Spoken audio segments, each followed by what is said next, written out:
for us to make the best of our salah, we have to observe the conditions of salah. Number one, make sure that you're doing the salah correctly, because some people, honestly, their wudu is not correct, the way in which they do the ablution. Their salah is not correct. Their ruku', their sujood, the dhikr.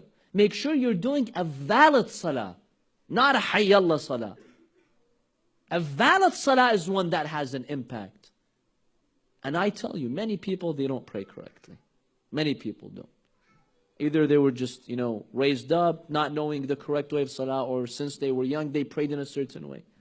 Some people don't pray correctly. Their ruku' is not a proper ruku'. Their sujood is not a proper sujood. Their wudu is problematic. So number one, make sure you're doing it correctly. Number two, when you're doing your salah, make sure you try to understand what you're saying and doing. Because God doesn't just want you to bow down and prostrate without knowing why you're doing that. So here's a few tips. Number one, before you begin your salah, prepare a special corner in your room, in your office, in your house, where you would pray. Make sure it's a quiet area. There's not a lot of noise that would distract you. Before you salah, apply perfume to you, your prayer rug, and the room. Because you know what the perfume does?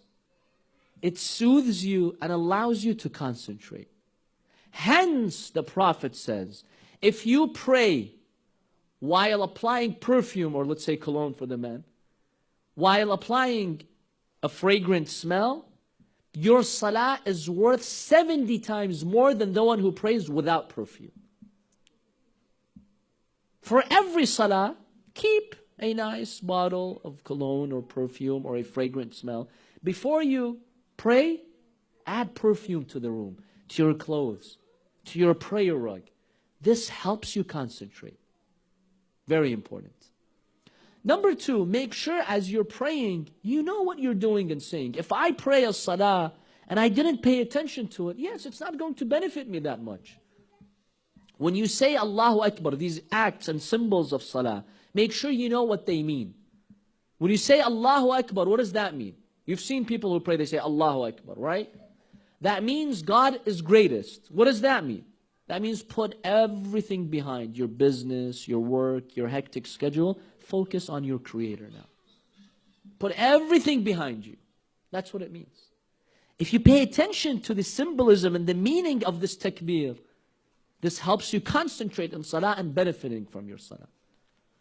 When you go and bow down for God, you're offering your neck for God. Oh God, I'm humble. I'm offering my neck for you. Don't be so arrogant. Because we human beings, we tend to be arrogant. When you bow down for God, that teaches you humility.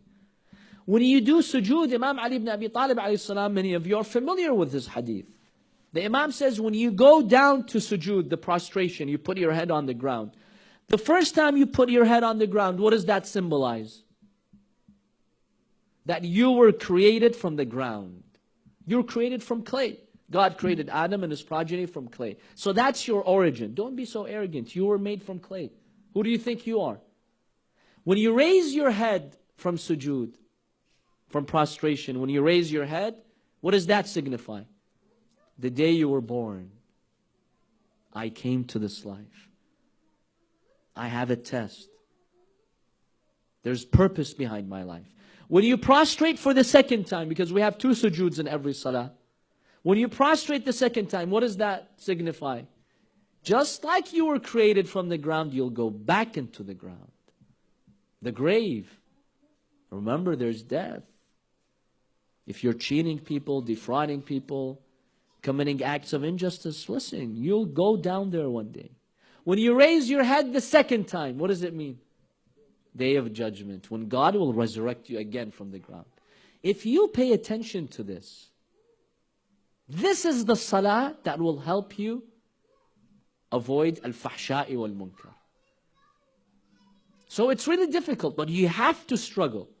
You know, have you seen in mosque, we don't have one here, but usually where the imam is praying, you call it mihrab. What does mihrab mean in Arabic? Does anyone know? It's derived from the word harb. What does harb mean? Battle, war. Wait a minute, we're praying. Where's the war? It's a battlefield. When you stand to pray, it is a war. It's a battlefield against your evil desires and against the devil, Satan.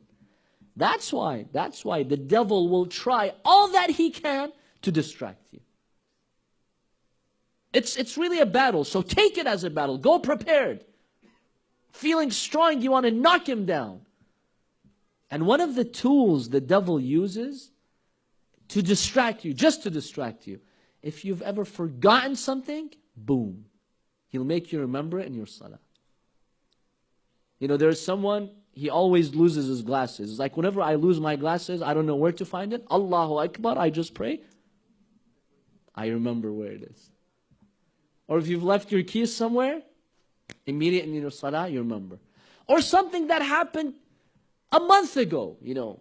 That person, he insulted me and I remained silent. I should have responded that way. I should have used that line against him. Boom, comes in your mind. Why?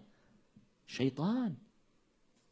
He's trying to distract you. So if you go prepared, do your wudu correctly, pray correctly, start with the perfume, go into a quiet place where there's not a lot of distractions.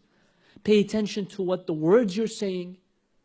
Pay attention to the symbolism, the takbirah, the ruku', the sujood. You can gradually train yourself to overcome the shaitan, inshallah.